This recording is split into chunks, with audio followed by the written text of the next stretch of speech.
السلام عليكم، كيفكم؟ ايش احوالكم؟ ان شاء الله تكونوا بخير. اليوم عملت لكم فيديو عن شغلات بتحسوا تعملوهم برمضان لما تكونوا مالين وصايمين برمضان، يا اما وانتم بتكونوا بالصبح صايمين بتقعدوا تسالوا كل شوي امتى حيقدموا هالشغلات بتملوا هيك، او يا اما بتضلوا نايمين طول الصبح يعني وبتفيقوا وقت الاذان، وهي الشغله كثير غلط ما بنصحكم تعملوها. انا بطلتها عن جد لقيتها كثير بشعه، وهذا ما يعتبر اسمه صيام. فمشان هيك اليوم عملت لكم فيديو عن شغلات بتحسوا تعملوهم بالصيف. عندي جدول للصلاه فيكم تقسموا وقتكم بين الصلاه والقران، وعلمتكم شلون تعملوا البازل الخاصه تبعيتكم، يعني فيكم تحطوا صورتكم فيها حتى يعني. وعندي مسبحه، واحيانا بيجي لعندكم ضيوف في رمضان وبيجوا معهم اولادهم، واحيانا بكونوا مزعجين وما تعرفوا شلون تتخلصوا منهم، فعملت لكم اليوم كمان لعبه كثير حلوه فيكم تلعبون فيها. وبس لا تنسوا تعملوا لايك لو كنتم مشوقين، وهلا خلينا ننتقل على الفيديو. اول شغله رح اقول شلون تصنعوها هي المسبحه. يعني فيكم تستخدموا الالوان اللي بدكم اياهم، يعني هي كثير كثير كثير بتطلع حلوه، ويعني بتحسنوا تزينوها بالشغلات اللي بدكم اياها.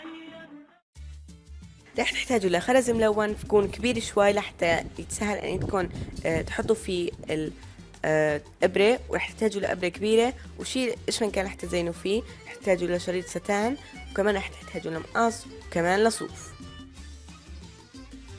اول شي رح تعملوا انكم رح تاخدوا شريط الستان ورح تقصوه على حسب المسبحة الطولة بدكم اياها، ورح تدخلوا فيها الابرة ورح تبدوا بتدخيل الخرز يعني بالالوان اللي بدكم اياها. فانا اخترت هون احط ازرق، اخضر، وموف.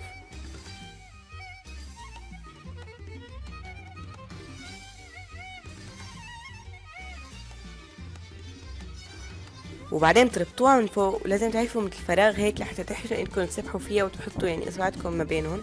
وبعدين رح تاخدوا الصوف ورح تلفوه بهذه الطريقة حوالين ايدكم. عدد اللفات ما بيهم كتير، فانتوا يعني حسب الكثافه اللي بدكم اياها تكون هي الشغله اللي فوق اللي رح نعلقها، بتحنوا تلفوا اكتر او اقل. وبعدين رح تقصوا الزياده، وبعدين تقصوا قطعه صوف يعني ما كتير طويله، وبعدين رح تدخلوها بهذا الشكل بين الدوائر وتربطوها ربطين يكونوا قوايا. وكمان رح تقصوا وحده ورح تربطوها بهذا الشكل من فوق، رح تربطوها يعني كمان ربطين لحتى تكون قويه. وبالاخير رح تقصوا هدول الشغلات اللي تحت.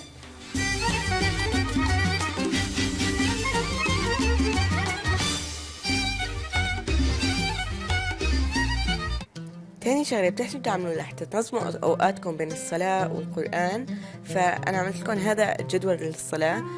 فيه يعني فرض وقضاء وسنة و4 صفحات قرآن كل يوم لازم تعملوهم. رح تحتاجوا لورق ملون وورق أبيض، كرتونة يعني خفيفة مثل هاي تبعت الكورن فليكس، قلم تلوين، ومقص. بس أنا الصراحة ما احتاج هذا المقص، رح يحتاجوا ليه قلم رصاص ومقص ودباسة وكمان مسطرة. اول شي بتعملوه انكم رح تفردوا الكرتونه، يعني رح تقصوها بهذا الشكل ورح تفردوها.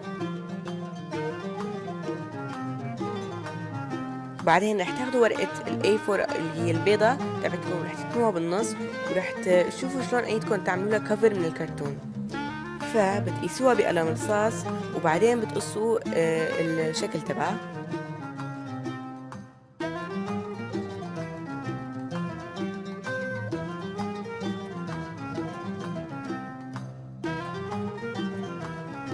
رح تكون بهذا الشكل.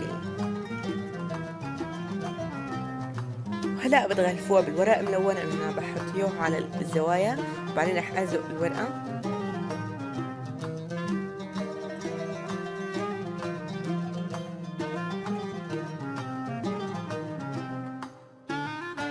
واكيد فيكم كمان تغلفوا الكفر كمان من جوا يعني. وهلا بتبدوا بطوي الصفحات الورق الاي 4 البيض، فرح تحتاجوا 15 ورقه لحتى تعملوا 30 صفحه، هي حسب يعني ايام رمضان. وقبل ما تلزقوها رح تقسموا الجدول بهذا الشكل للفجر وللظهر وللعصر وللمغرب والعشاء. وكمان رح تعملوا فوقهم مثلا فرض وقضاء وسنه و4 صفحات قرآن، وبهذه الطريقة بتختموا القرآن بكل رمضان. فمثلا انتم فجر صليتوا الفرض بتعملوا صح، او مثلا قضاء صليتوه فبتعملوا. وبعد ما تكونوا طويين كل الصفحات رح تدبسوهم مع بعضهم، وبعدين رح تلصقوهم على الكفر. وفيكم توقفوا عند هاي المرحلة، بس أنا قلت لا بدي أزينه وأكتب عليه رمضان 2015.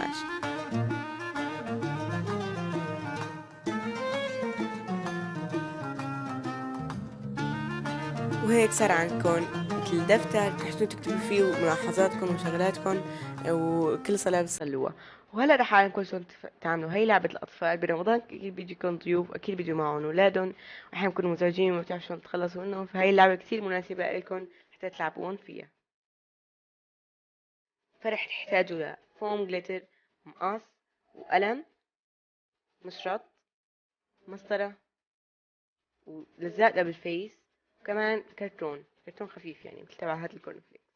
اول شي بتعملوه انكم رح تاخدوا الحرف تبعات رمضان مبارك. انا هون عندي الار اول شي رح ابدا فيه، ورح تقصوه على ورقه وبعدين رح تقلبوه قبل ما تقيسوه على الفوم. فانا هون عم بحطه على الفوم وكمان قلبته، ورح اقيسه عليه ورح يعني ارسمه بالقلم لحتى بعدين اقصه.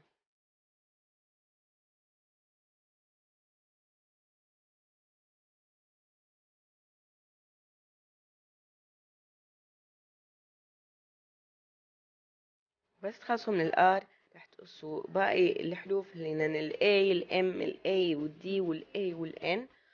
كل واحدة فيكم تعملوها بلون، وبعدين بتحطوا سيليكون على قفا الحرف وتلزقوه على كرتون الكورن فليكس. صدقوني ما بعمل داعي للكورن فليكس، بس عن جد انه الكرتون تبعهم كويس ومو كتير سميك. وبعد ما تقيسوه عليه وتلزقوها وتقصوها رح تاخدوا الدبل فيس ورح تلزقوه من ورا بهذا الشكل.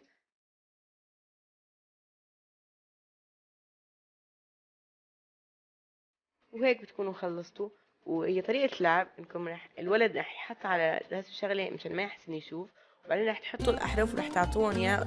يعني هو لازم يتحسسهم ويحاول إنه يكتب كلمة رمضان.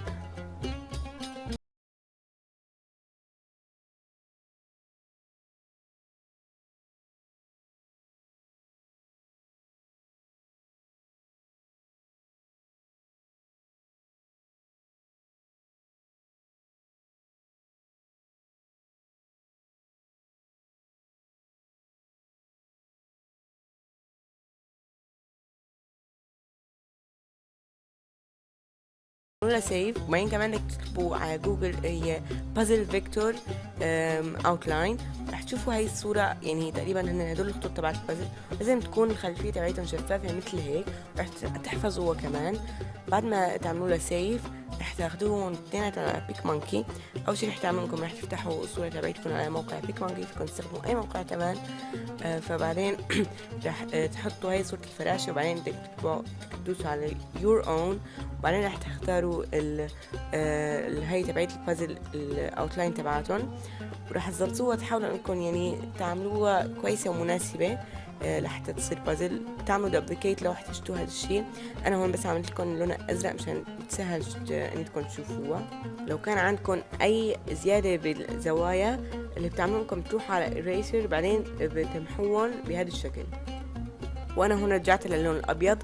فهلا رح تعملوا كروب كل الورقه، يعني كل الصوره تقسمون لاربع ارباع، يعني اربع اقسام.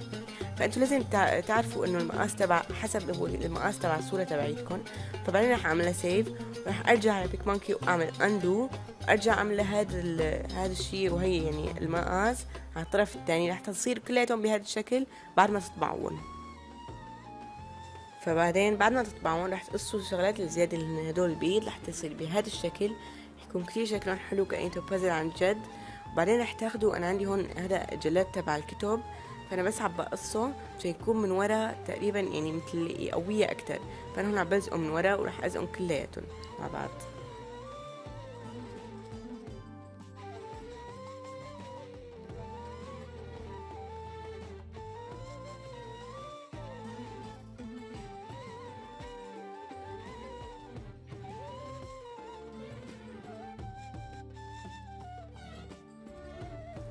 بعد هيك انا رجعت قصيتهم ورجعت كمان جلدهم من ورا بالجلاد الشفاف لحتى يصيروا اقوى واقوى.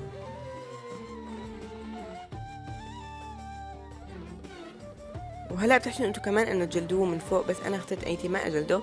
وهلا وقت انكم تقصوا البازل، هي شغله كمان تاخذ وقت، ويعني هيدا الشيء حلو انكم يعني بمر الوقت بسرعه بدون ما تحسوه برمضان. كمان شغله كتير ممتعه وحلوه فيكم تعملوها انكم تزينوا البيت لرمضان. في عندي فيديو كامل عن تزيين منزل رمضان، رح اعطيكم لكم اللينك تحت وكمان باخر هذا الفيديو.